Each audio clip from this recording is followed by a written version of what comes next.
Fala galerinha, tudo bem? Hoje a gente vai falar sobre um assunto muito interessante. A gente vai falar para você dois caminhos para alcançar a satisfação do seu cão, mas a gente já vai deixar uma dica aqui para você ter os 5 caminhos para a felicidade dele. Daniel, essa coisa de 10 caminhos, 5 caminhos não funciona, não existe. Existe, gente, existe quando você estrutura ela. Não essas coisinhas de blogueiro da internet.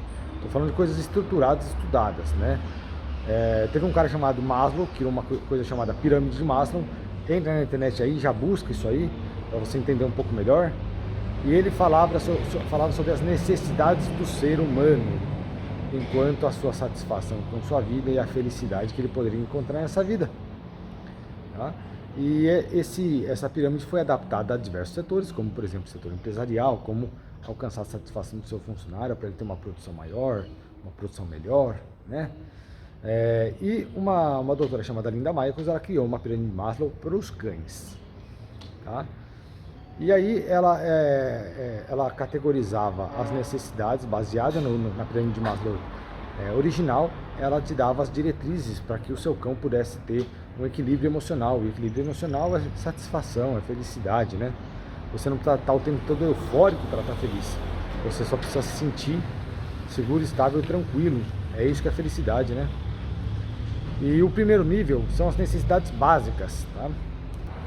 E quando a gente fala de níveis de satisfação, a gente tem que lembrar que a gente não pode alcançar níveis de satisfação mais altos, o segundo nível, sem suprir o primeiro.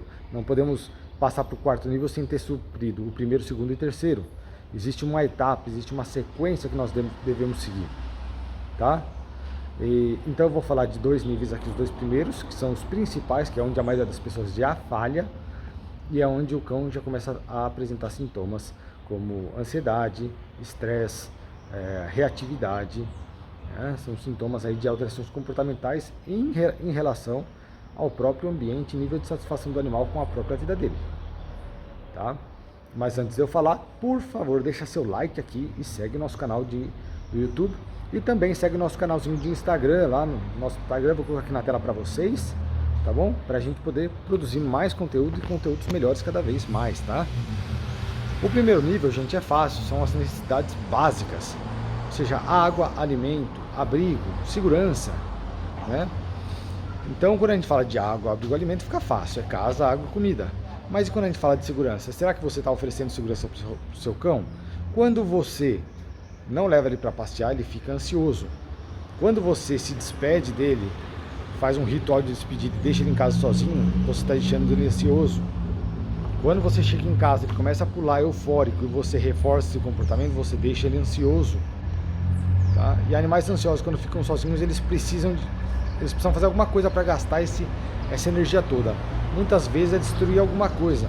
Aí ele pode estar sendo submetido ao risco, por exemplo, de engolir um corpo estranho, de se machucar, tá?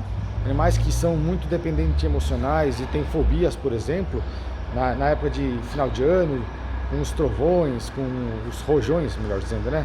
Na época de chuva, com trovões, com raios, eles ficam em pânico. Então isso já não é um animal equilibrado, já não é um animal completamente feliz. Agora, quando a gente fala do segundo nível, a gente está sendo um pouco mais categórico, porque a gente está falando de necessidades emocionais. Sentir-se seguro, não só estar seguro, sentir-se seguro. E o que é necessário para um cão se sentir seguro? É necessário um bom líder, um bom alfa. E quais as funções de um alfa? Primeiro, as necessidades básicas, oferecer ao animal água, abrigo, alimento e segurança. Tá? Mas a segunda é que todo mundo falha, que é estabelecer regras, limites e uma rotina bem estabelecida. O cão, ele gosta de rotina, comer todos os dias na mesma hora. Se ele passear todo dia na mesma hora. Se todo domingo ele sai para passear, todo domingo levar ele para passear. Então, rotinas, estabelecer uma rotina e seguir ela o mais fielmente possível, tá? Isso é importante para o cão. Estabelece para ele uma segurança, ele sabe o que vai acontecer, ele está tranquilo com isso, tá? E regras é a mesma coisa que a gente aplica para os nossos filhos, né? Para os nossos irmãos mais novos, para outras pessoas, para o nosso ambiente de trabalho, o que ele pode fazer, o que ele não pode fazer, Coisas bem estabelecidas, nada de, você pode, mas agora você não pode mais. Isso traz insegurança até pra gente, imagina pra eles.